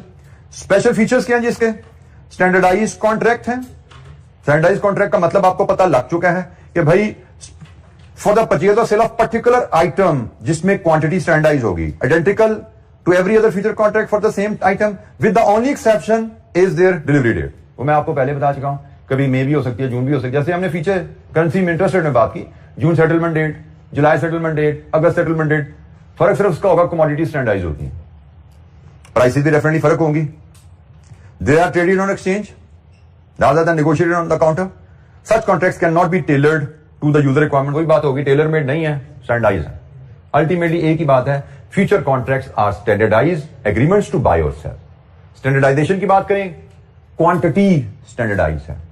स्टैंडर्डाइजेशन की बात करें तो डेट्स जो हैं वो भी स्टैंडर्डाइज होती हैं, in the sense June, July, normally 30 जून, 31 जुलाई, 31 अगस्त, ऐसा नहीं कि 2 अगस्त, 15 जून, ऐसा नहीं होता। स्टैंडर्डाइज क्वांटिटीज होती हैं फ्यूचर ऑप्शन में, स्टैंडर्डाइज डेट्स होती हैं फ्यूचर्स में भी और ऑप्शन में। जनरली आपको मंथ बताया जाएगा, तो मंथ का मतलब usually last of that month होता है। अच्छा, इसकी भी एक बेसिक सी एग्जांपल हम ओवरव्यू अगर ले लें फ्यूचर के ऊपर, सेम डाटा के साथ हमें एक एग्जांपल दी गई है यहां पे। अच्छा, फ्यूचर का मैकेनिज्म देख लीजिए, फिर वही रहेगा, हेज पोजीशन ओपन होगी, क्लोज होगी, नफा नुकसान, कंपनसेशन। जो हमने पढ़ा पीछे करेंसी में, जो हमने इंटरेस्ट रेट में पढ़ा, कमोडिटी में फ्यूचर का मैकेनिज्म भी वही है। Future market is non deliverable, underline concept. और जब नॉन डिलीवरेबल का मतलब आ गया तो आपको पता होना चाहिए कि नॉन डिलीवरेबल में क्या होता है। सेल होगा, बाय होगा, नफा नुकसान होगा, मार्केट में जाकर खरीदो फरोख्त होगी, उसमें एडजस्ट कर लेना नफा नुकसान। ठीक, ये बिल्कुल वैसे ही है। A producer same data estimates 4.55 million of sugar will be available for sale in 3 months. The following relevant information: price currently 120 है, फ्यूचर कॉन्ट्रैक्ट 1 टन का उसकी 3 मंथ एक्सपायरी के साथ 1,30,000 पे अवेलेबल है, और accordingly 4.55 1 ton contract 15 contract sell करने पड़ेंगे। ऐसा ही है ना, आपने शुगर सेल करने का कॉन्ट्रैक्ट करना है, sell sugar future now, sell future किया आपने कितने, 15 कॉन्ट्रैक्ट, किस प्राइस पे, 1.30 पे। क्योंकि स्टैंडर्ड कॉन्ट्रैक्ट 1 टन का है, आप डिवाइड करोगे तो 14.55 कॉन्ट्रैक्ट्स आते हैं, राउंड ऑफ कर लोगे। After 3 months let's assume sugar price आ गई जी 145 पे। आफ्टर 3 मंथ शुगर प्राइस 145 पे है। अब हेज कैसे काम करता है, आपने हेज पोजीशन ओपन की सेल 130 से, बाद में इसको क्लोज किया बाय 145 पे, सेल किया, बाय किया, आपको हुआ नुकसान, पर टन आपको नुकसान हुआ। ये तो नुकसान है पर टन। आपके पास 15 कॉन्ट्रैक्ट्स हैं 1 टन के, आपको 15 कॉन्ट्रैक्ट्स पे 15,000 के हिसाब से टोटल 2,25,000 का नुकसान हो गया। ये फ्यूचर की कहानी खत्म हुई। यहां पे आपने फ्यूचर की कहानी शुरू की सेल शुगर से बाय पे क्लोज करके, sell sugar future, buy sugar future, loss पर टन, और आपके पास 15 कॉन्ट्रैक्ट हैं 1 टन ईच के। ये आपका 1 टन का लॉस है ना, और आपके पास 15 कॉन्ट्रैक्ट्स हैं 1 टन ईच के, टोटल लॉस आपका कितना आया। फ्यूचर की कहानी जब खत्म हो जाती है, इसके बाद कहते हो अब जाके मार्केट में शुगर बेचो और देखो क्या बनता है। मार्केट में गए, आपने शुगर बेची, इतने पैसे मिले, लेकिन फ्यूचर में लॉस कर चुके हैं, उसको कट किया, नेट प्रोसीड्स, और देख लीजिए इफेक्टिवली आपको शुगर कितने की पड़ी, कितने की बिकी। यही फ्यूचर का काम होता है कि भाई जब हमने बेचने का इरादा किया था शुगर, तब प्राइस 130 थी, लेकिन बेचना 3 महीने बाद था, तो फ्यूचर के थ्रू हमने उसको कवर कर लिया, हमें 130 मिल गए। फर्क थोड़ा सा आ गया, किस वजह से, राउंडिंग ऑफ। 14.55 की जगह 15 लिया मैंने, इसकी वजह से 31 की जगह 29,536 आ गया। ये है जी फ्यूचर का कॉन्ट्रैक्ट कमोडिटी के। ये इसी तरह बाय का कॉन्ट्रैक्ट कर सकते हो, आपने गंदम खरीदनी है, बाय करो, फिर सेल करके क्लोज करोगे, नफा नुकसान होगा, मार्केट में खरीदोगे, एडजस्ट करोगे, कहानी बिल्कुल सेम। इसी अंदाज में आप बाय का कॉन्ट्रैक्ट भी बना सकते हैं, जैसे हमने पीछे कहां पे बेटा, अच्छा ये वैल्यू गलत लिखी है, सॉरी, हाँ बिल्कुल जी, और ये वैल्यू ये भी गलत है ना, यहां पे तो 1884750 ओवर 14.55 होना चाहिए ना। रेट ये देखो ठीक आ रहा है 14.55, हमने तो 14.55 बेची ना बेटा, हमने तो चीनी 14.55 टन बेची, हमने 14.55 टन बेची एक्चुअली 145 पे, ये हमें लॉस आ गया, नेट में इतना पैसा मिला, ये पैसा हमें इसके ऊपर मिला है, ये ठीक है वैल्यू, ठीक हो गया। इसको फिर टाइपो है, इसको ठीक कर लीजिए।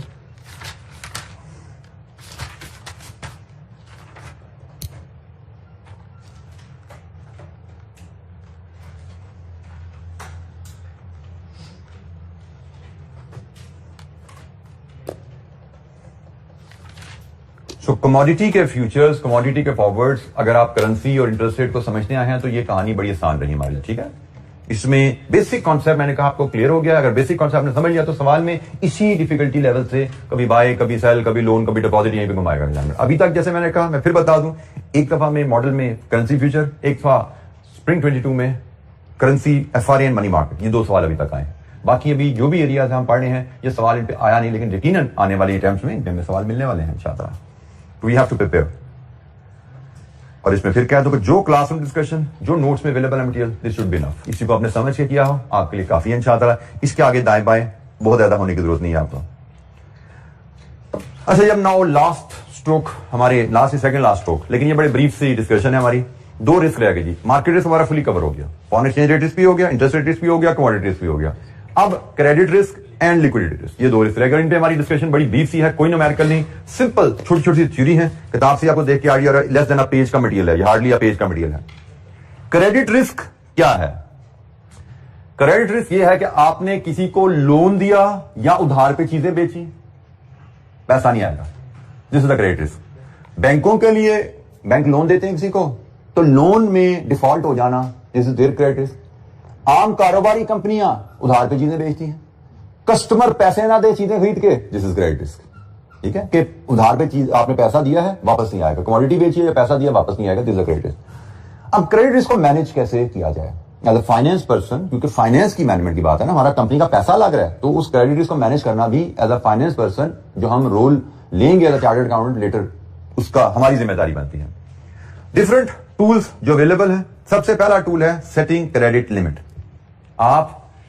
हम आ जाते हैं सिर्फ बिजनेस ऑर्गेनाइजेशन की तरफ, बैंक्स को हम पीछे छोड़ देते हैं। तो ये सारी चीजें बैंक्स पे भी एप्लीकेबल है एवरेज, लेकिन हम फिलहाल बिजनेसेस पे आ जाते हैं। बिजनेस में आप उधार बेचते हो, सबसे पहला असूल, आप क्रेडिट लिमिट हर कस्टमर की सेट करो, किस कस्टमर को कितना उधार बेचना है। क्रेडिट लिमिट की जब हम बात करते हैं उसमें क्या क्या चीजें आ जाएंगी, मतलब हम रेंज बना सकते हैं कि भाई हमारी डिफरेंट कैटेगरीज हैं, उन कैटेगरीज में हमारी मैक्सिमम लिमिट क्या रहेगी। We can have a policy कि हमारी क्रेडिट लिमिट है, कोई लिस्टेड कस्टमर है, हम उसको 40 मिलियन तक उधार दे सकते हैं जो बी रेटिंग में है, लेकिन उसके अलावा तमाम कंपनीज को हम 1 मिलियन को उधार देंगे, प्राइवेट कंपनी को 2 मिलियन से ज्यादा उधार नहीं देना, पार्टनरशिप और इंडिविजुअल को अपने उधार नहीं देना। क्रेडिट लिमिट सेट कर दोगे, ये बहुत जरूरी है। क्रेडिट लिमिट सेट करने के लिए बहुत से क्राइटेरिया देखे जाते हैं, ये तो एक गाइडलाइन है, लेकिन in general credit limit set करने के लिए, फॉर एग्जांपल आपने किसी को उधार देना नहीं देना, एज एन इंडिविजुअल आप क्या देखोगे, उसकी कैपेसिटी टू प्रीपे है, उसकी रेपुटेशन, यार दोस्तों से पूछो कि भैया पैसे लेंदा है, दे भी देंदा है, दाएं में पूछोगे ना। बिजनेस में भी यही है, मार्केट सर्वे करो, पूछो यार ये पार्टी हमसे उधार लेनी आई है, और भी लोगों से खरीदती होगी ना, उधार देते हैं तो पैसा वापस करती है, पीछे कभी हमने इसको दिया, इसने पैसा वापस किया, इसकी फाइनेंशियल स्टेटमेंट कैसी है, प्रॉफिटेबल कंपनी है। सो करेक्ट, इन चीजों को देख के आप उसको असेस करते हो, फिर क्रेडिट लिमिट सेट करते हो, लेकिन एक जनरल गाइडलाइन आप डेवलप कर सकते हो, भाई हमने इससे ऊपर की जरूरत नहीं जाना, जितनी मर्जी अच्छी कंपनी हो, जितनी मर्जी बड़ी कंपनी हो, हमने इनसे ऊपर नहीं जाना। देना नहीं देना ये तो कुछ फैक्टर में देख के फैसला करेंगे, लेकिन अगर हम दे रहे हैं तो लिमिट सेट होनी चाहिए। क्योंकि होता क्या है कि आप किसी बंदे को, नॉट द अप्रोप्रिएट वर्ड, किसी कंपनी को हम जिस तरह कहते हैं, किसी कंपनी को उसकी औकात से ज्यादा उधार देते हैं ना, तो बात का वो भी ईमान डोल देता है। मतलब मैं कमजोर ईमान का बंदा हूं, लेकिन फिर भी 100 रुपए में तो नहीं बिकूंगा ना, 100 रुपए तो खराब नहीं होगा, 100 का उधार देकर वापस कर ही दूंगा। लेकिन अगर थोड़ा सा ईमान मेरा ज्यादा कमजोर है, मतलब उसी कमजोरी पे आप मुझे 500 का उधार दे दो, तो फिर मैं सोचूंगा वापस करूंगा ना। कर तो इसलिए क्रेडिट लिमिट सोच समझ को उधार देना है, किसको कितना उधार देना है, दिस मैटर। ठीक है ना, मतलब एक दोस्त यार तू फलाने उधार देता है, मैंने भी उधार दे दे, और भाई क्यों, उसको उधार देने की वजह कुछ हो रहा है, आपको उधार क्यों दिया जाए। कारोबार में ऐसा नहीं होता, कारोबार में देखा जाता है कि भाई किसको कितना उधार देना है, उसकी वर्थ के हिसाब से, उसकी बिजनेस की वर्थ के हिसाब से, उसकी रिक्वायरमेंट के हिसाब से। मतलब बात का होता है, एक बंदा कहता है मुझे आप रॉ मटेरियल उधार पे दे दें, कितना उधार दे दें आपको रॉ मटेरियल, मैंने जी 5000 यूनिट बनाने, उनका मटेरियल उधार दे दें, तो भाई चेक तो कर लो, उसके फाइनेंशियल स्टेटमेंट देखो, पता लगे पूरा साल में बनाते ही 2000, आपसे 5000 मटेरियल का उधार, यूनिट का उधार क्यों मांग रहा है, इसका मतलब कुछ गड़बड़ है ना, घपला करना है उसने। आप लिमिट लगाते हो, आप तो 2000 साल का बेचते हो, आपको हम 300 से ज्यादा एट अ टाइम नहीं बेच सकते, 300 खरीदो, पैसे वापस करना, फिर 300 ले लेना। तो बिजनेस में आपको क्रेडिट लिमिट सेट करना चाहिए। फिर रेगुलर मॉनिटरिंग बड़ी जरूरी है, सिर्फ लिमिट नहीं सेट करके बैठ जाना भाई, कस्टमर को उधार देके सो नहीं जाना, कस्टमर को देखते रहना है, उसकी बिजनेस की परफॉर्मेंस रेगुलरली देखते रहो, उसकी फाइनेंशियल स्टेटमेंट सालाना रिव्यू करते रहो। यहां पे लगे कंपनी डाउन होने लगी है, वहीं पे हाथ खींच लो अपना, क्योंकि कंपनी डूबेगी तो आपका पैसा लेकर डूब जाएगा। आपको पता लगे कंपनी डाउन हो रही है, उसके बारे में खबर आ गई, उसका लाइसेंस कैंसिल हो गया, उसका कॉन्ट्रैक्ट कैंसिल हो गया, कस्टमर से लड़ाई होगी, उसकी कोर्ट में चला गया मसला, फौरन हाथ खींच लो, कभी कंपनी गड़बड़ में है, हमारा पैसा लेकर बैठेगी। फाइनेंशियल रेशियोज की देखते रहो, उसकी क्रेडिट रेटिंग देखते रहो। क्रेडिट रेटिंग हर कंपनी की, क्रेडिट रेटिंग से मुराद क्या है, यही कि उसकी रेपुटेशन क्या है। क्रेडिट रेटिंग एक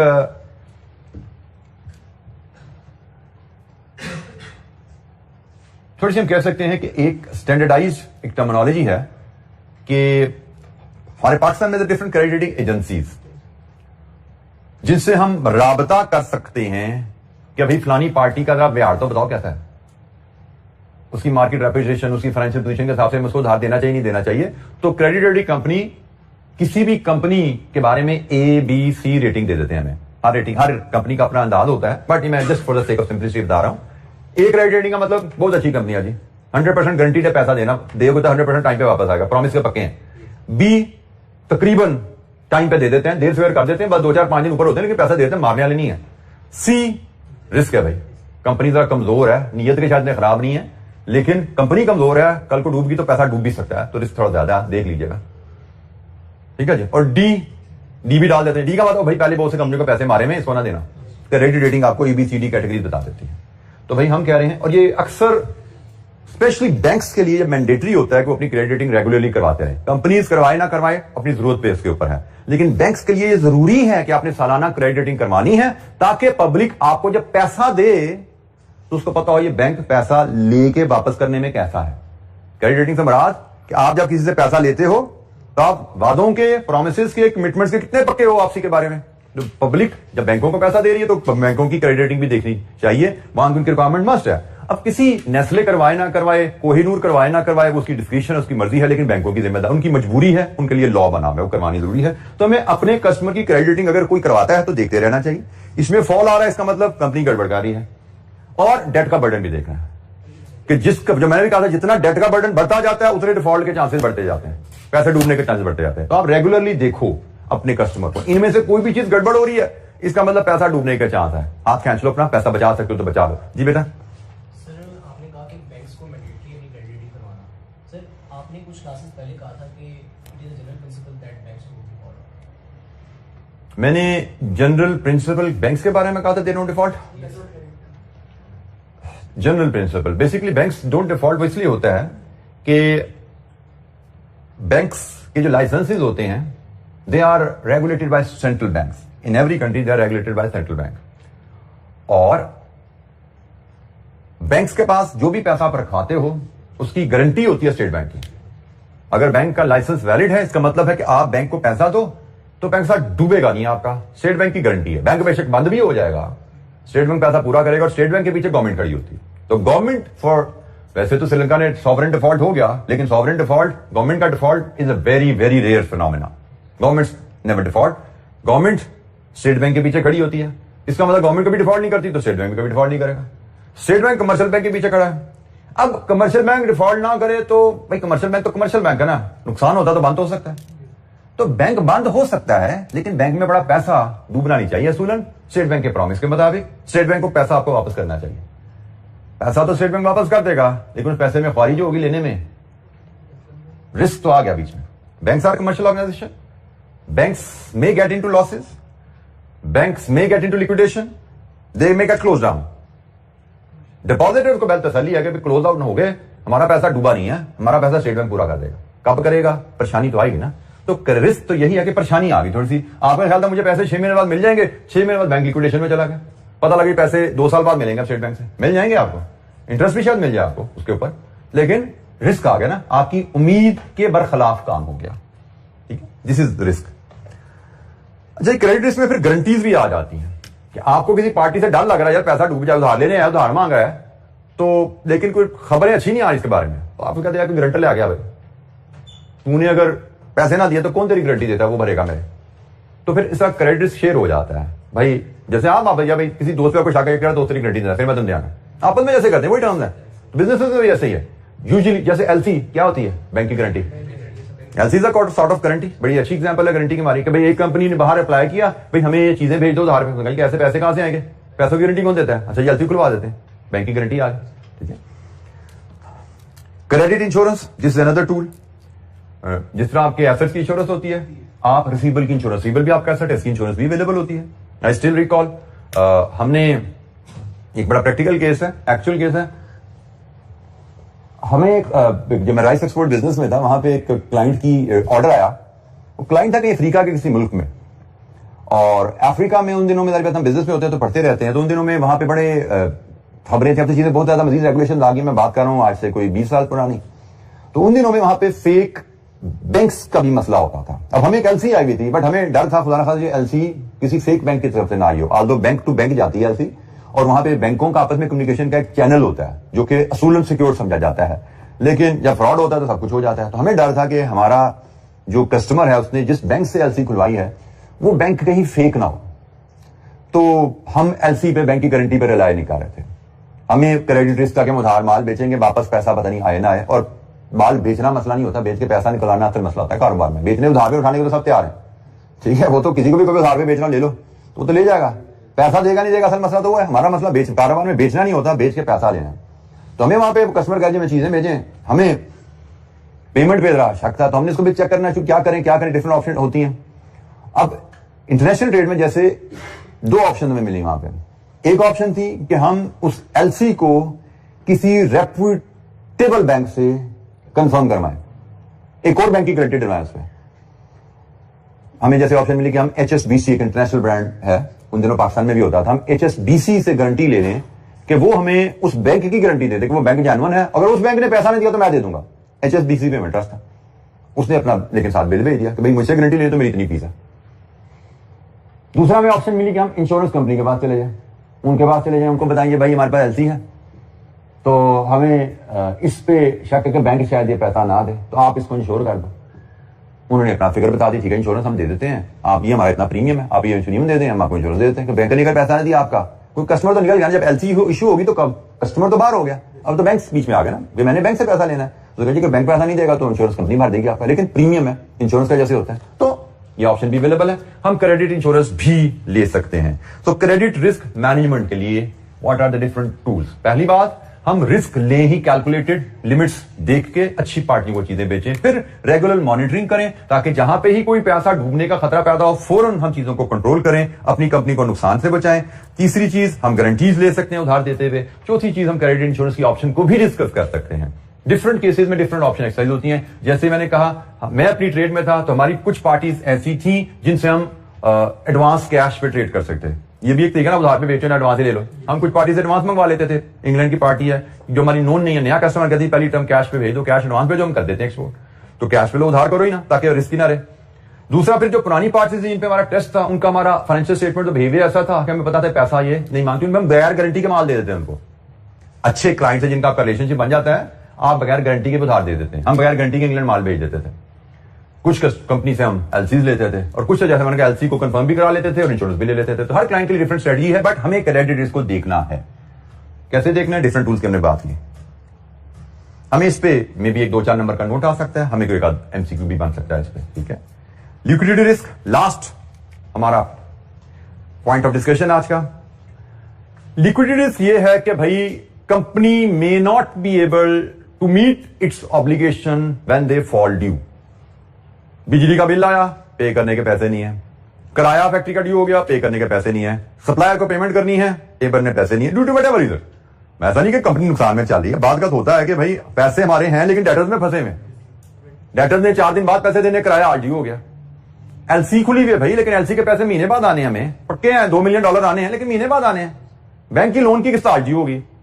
this is liquidity risk. When liability falls you don't have cash. और मैंने आपको बोला हुआ है कि ज्यादातर बिजनेसेस बंद होते हैं इस वजह से, लिक्विडिटी रिस्क की वजह से, कि they don't have liquidity. Profits बेतहाशा है किताबों में, एसेट बेतहाशा है बैलेंस शीट में, कैश नहीं है। कैश नहीं है तो बिजनेस बंद हो जाएगा, कैश के बाद बिजनेस नहीं चलता। तो हमें बहुत जरूरी होता है कि हम अपने बिजनेस की लिक्विडिटी को मॉनिटर करें और इसको मैनेज करें। वर्किंग कैपिटल रेशियोज हमने पढ़ी थे लिक्विडिटी के हिसाब से ही। अब लिक्विडिटी के लिए एक तरीका क्या है? स्टैंडिंग क्रेडिट लाइन लेकर रखें। आपके पास फाइनेंसर्स की कमिटमेंट होनी चाहिए कि भाई कहीं पे भी हमारी ऊपर नीचे हुए ना पैसा आने में और हमें जरूरत पड़ गई, ऑब्लिगेशन ड्यू होगी, तो फाइनेंसर से कमिटमेंट होनी चाहिए आपकी। वो फाइनेंसर आपका इक्विटी शेयर होल्डर भी हो सकता है। गारंटी किसी ने कहा हाँ जी ठीक है जी मेरे पास 10 करोड़ 20 करोड़ पड़े, मैं 20 करोड़ की गारंटी जब मांगोगे 1 दिन का नोटिस में दूंगा। बट नॉर्मल बिजनेस में ओवरड्राफ्ट लाइन्स होती हैं।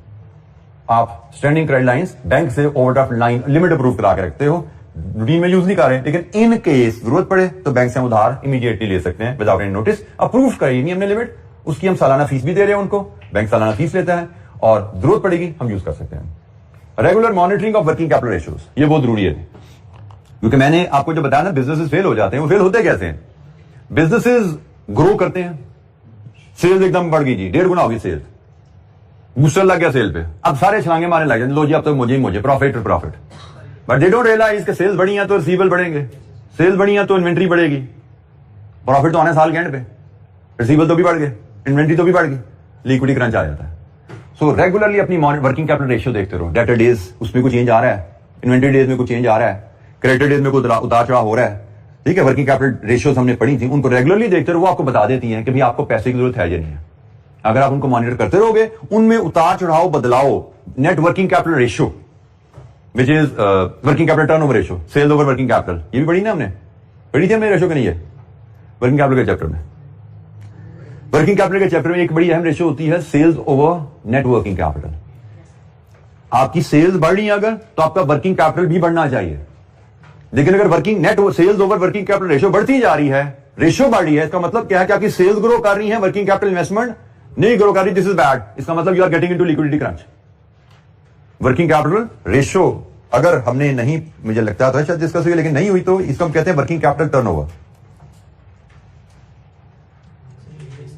हुई भी है नहीं हुई, चलें इसको हम कह लेंगे sales over net working capital. For example आपकी सेल्स 100 रुपया, वर्किंग कैपिटल 10 रुपया था, तो ये टर्नओवर है जी से 10, ओके, ये नॉर्मल रूटीन में चल रहा था। अब आपकी सेल्स होगी है से 200 और ये 10 का 10 पे ही खड़ा हुआ है। टर्नओवर रेशियो 20 पे जाने का मतलब क्या कि भाई अब हमारा ये रिलेशनशिप डिस्टर्ब हो गया। यहां पे हम मुतमईन थे, चीजें रूटीन में थी, ये रिलेशनशिप डिस्टर्ब हो गया। टर्नओवर रेशियो बढ़ने का मतलब क्या कि भाई अब आपको शायद वर्किंग कैपिटल इन्वेस्टमेंट कम हो गई है सेल्स के मुकाबले में। यहां पे था 10:1, यहां पे अब 20:1 हो गया। 20 रुपीज की सेल के पीछे 1 रुपया का कैपिटल पड़ा है आपके पास।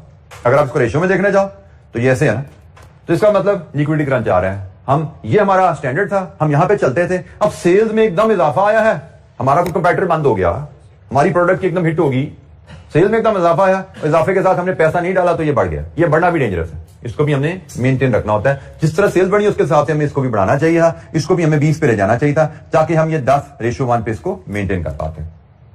तो वर्किंग कैपिटल रेशियो देखोगे तो आपको पता लग जाएगा आपको पैसे की जरूरत है। अगर आपको पता ना लगा पैसे की जरूरत है और एकदम पैसे की जरूरत पड़ गई, आपने बंदोबस्त ना किया हुआ, प्रॉब्लम में आ लो, लिक्विडिटी रिस्क आ जाता है कि पैसा ना होने की वजह से बिजनेस में नुकसानात होने शुरू हो जाएंगे, क्योंकि लिक्विडिटी रिस्क है द कॉस्ट। आपके पास कस्टमर को, सप्लायर को पैसे नहीं दे पाए, वो आपकी सप्लाई रोक देगा, वो सप्लाई रोकेगा तो फिर आप रॉ मटेरियल कहां से खरीदोगे, आपके कस्टमर इफेक्ट होने शुरू हो जाएंगे, तो पूरा एक साइकिल डिस्टर्ब हो जाता है। अच्छा जी, ये हमारी इस चैप्टर की डिस्कशन कंप्लीट, और इसके साथ ही हमारा जो कैफ 6 का फाइनेंशियल एनालिसिस का एरिया था वो भी कंप्लीट अल्हम्दुलिल्लाह। तो कोशिश की हमने कि इस एरिया को जितने बेहतर अंदाज से पढ़ सकें पढ़ें। बाकी स्टिल आगे हम मिलेंगे इंशाअल्लाह, व्हाट्सएप ग्रुप में तो कॉन्टैक्ट में रहेंगे ही रहेंगे। हम इंशाअल्लाह, जैसे मैंने कहा कि एक सेशन में मिलेंगे जिसमें हम एग्जाम टेक्निक्स पे और रिसेंट अटेम्प्ट के जो क्वेश्चंस हैं उनको भी डिस्कस करेंगे इंशाअल्लाह कंप्लीटली। वो सेशन मेरे दिन में है कि अब आप लोगों का क्योंकि नेक्स्ट वीक से मंडे 15 से मॉक्स हैं, तो once you are free from the mocks उसके बाद हम प्लान करेंगे, और that will be a 1 day session, मतलब उसमें 3 घंटे का सेशन, मेरा नहीं ख्याल से ज्यादा हमारा सेशन होगा। और उसमें हम जो एक और एजेंडा होगा, मेरी तरफ से एजेंडा एग्जाम टेक्निक्स का रिकैप है, रिसेंट अटेम्प्ट की डिस्कशन है, और आपकी तरफ से एजेंडा किसी एरिया में if you have any query, आपने कोई रिवीजन भी कर ली होगी, मॉक में भी बैठ चुके होगे, आपको कोई इश्यूज होंगे जिसमें आप फर्दर गाइडेंस चाहते होगे, तो उस पर हम इंशाअल्लाह वो फिर 4 घंटे लगे, 6 लगे या 2 दिन लग जाए, हमें उस पर कोई नहीं है। लेकिन वो सेशन फायदा वही बचा उठा पाएगा सेशन का जिसने रिवीजन कर ली भी अच्छी, जिसने मॉक भी दे दिया, उसका तो बहुत ही ज्यादा फायदा हो जाएगा। फिर सेशन में बैठोगे तो आप डिस्कस कर पाओगे कि मॉक दिया था हमने, अब एग्जाम टेक्निक की 12 बातें हो रही हैं, तो क्या चैलेंजेस आए थे और क्या उसको हम रिमूव कैसे कर सकते हैं, उसको बड़ी एक फ्रूटफुल डिस्कशन इंशाअल्लाह वहां पे कर पाएंगे। तो आज के लिए इतना है जी, बाकी इंशाअल्लाह मुलाकात होगी जल्दी। थैंक यू वेरी मच, अस्सलाम वालेकुम।